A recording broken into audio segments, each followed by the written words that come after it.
Hey, I thought today I'd do a blog because it's really cool. Haven't yarned to you before. And also because I'm having so much trouble actually writing blogs, I thought it'd be better to actually just say a blog, and then that way getting something done. I think one of the worst things about this whole experience is feeling hopeless, feeling like you just can't do anything, and to a large extent I can't. I thought I'd be able to finish off writing my dog training book, which is almost finished, but I just can't seem to be able to string sentences together and make sense of things. And of course my grammar and spelling, I'll read something back and it doesn't even make sense to me. I just feel like, what planet am I on? And of course, if I'm not taking the medication for the pain, well then the pain just gets too much and I just can't think clearly. So it's kind of a no-win situation.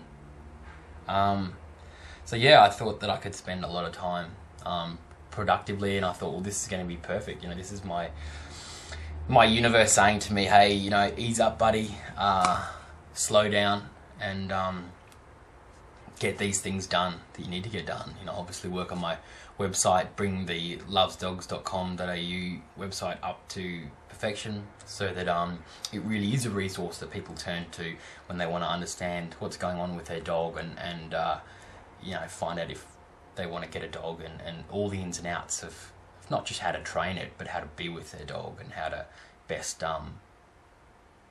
provide a home for a dog.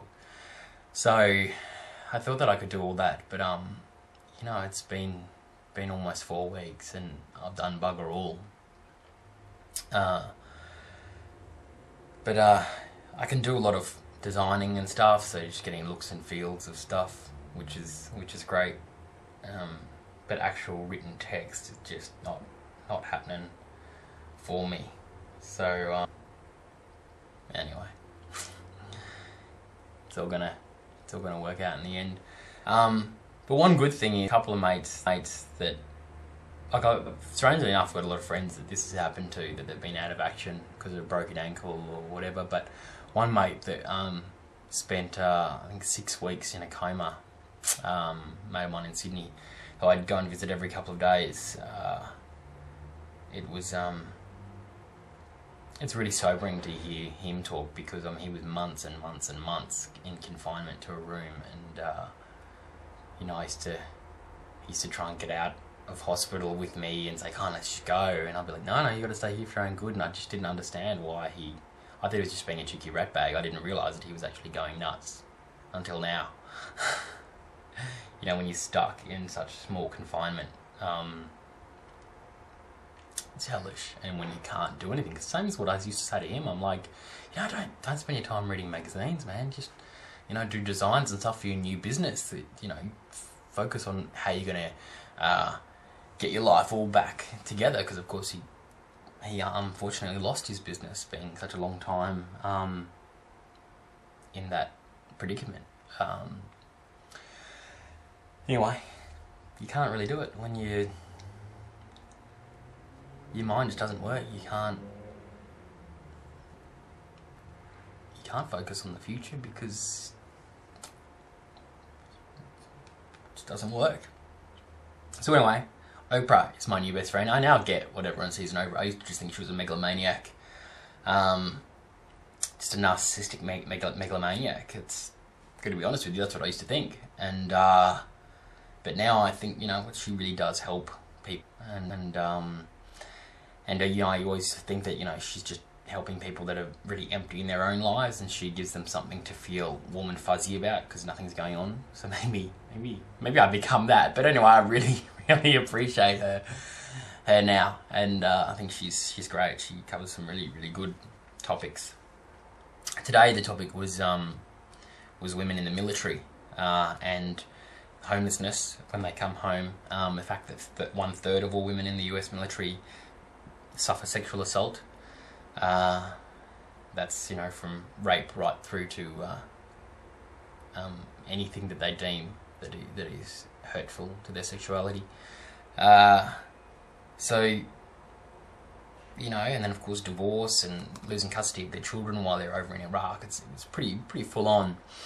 And of course it gets you to think, well, you know, there's a good reason that women shouldn't be in the military, but if women weren't in the military, how would they be able to fight as they are now in Islamic countries? Because of course you need women soldiers to do the checkpoints, to check Islamic women, because men of course can't do it.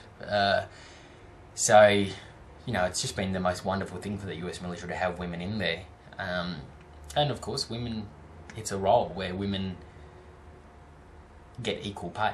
They do the same job, they get exactly the same pay, and they get treated exactly the same way. So I think it's fantastic for women to do it. And you know, there is going to be fallout, of course, as many women on the show said, that, you know, they were just more emotional about things than men. So of course men have post-traumatic stress, women are going to have it as well, and as the women on the show said, you know, if not more, problems are going to come for women because they carry a lot more emotional awareness to their situation. So I thought that was pretty full on. But it got me thinking, of course, about the Don't Ask, Don't Tell repeal that just happened, which means that gays can serve openly in the military, and just the reasons that people such as John McCain, who I used to have a lot of respect for, would say why. Sorry if I'm sweating. It's really hot. This is Brisbane. I've actually taken off my my leg cast for about an hour because the heat is killing me. So yeah, it's bad. But yeah, people I respect just what the reasons that they were saying. Oh yeah, sorry, that's well, I don't have a shirt on, but hopefully it's covered enough. Not showing enough on my screen to start being an annoying distraction. But anyway, these people saying why gays shouldn't serve in the military. One, that there's going to be too much sexual assault. What do they think, that gays are rapists? I mean, I think the figures pretty much they say for themselves in the world society, that sexual assault by gay men is minuscule, non-existent, compared to sexual assault by all other peoples. I think there's more sexual assault by women than there is by gay men, so there's just no logic in that. The other thing is cohesion within the team. Of course, people are not going to want to shower or not going to bunk down with gay men. I mean, militaries across the world, Denmark, Holland, Australia, United Kingdom, all work alongside the United States, and they have an open policy, and there is no issues in there. I have a lot of friends in the Navy and a few in the Army, and they all say that there isn't really an issue. And another thing that these antis pull up is the effectiveness of the team will be lost and downgraded. What are they saying? That gays are less able to shoot, or less able to perform their duties? I mean, seriously. That's just ludicrous. I mean, sure, there's camp men out there that have an issue with killing, that have an issue with enforcing people to do the will of the US government, but they don't join the army. Just like the straight men that are camp and weak need, as these people say, they don't join the military. You know, the gay men that join the military, the gay women that join the military, are military-minded people. They're people that can actually stand up for themselves and stand up for the US foreign policy, which is what they're doing. So it's absolutely abhorrent. I mean, gay men can play rugby just as well as straight men, and gay men can fall out of aeroplanes and break their bones just as well as straight. I'm living proof of that. So, absolutely obscene. And the last thing that I heard that was a major reason was the cost. Because of course now if gay people's partners are going to be looked on as equals by Veterans Affairs, that's going to be a massive cost. Why shouldn't it be? I mean, a gay relationship's less valid than straight, and if they were straight men and straight women fighting, well then of course their straight partners would be acknowledged, so it costs no less or no more. Absolutely crazy. Anyway, I've said my two bobs worth. I'll leave it at that.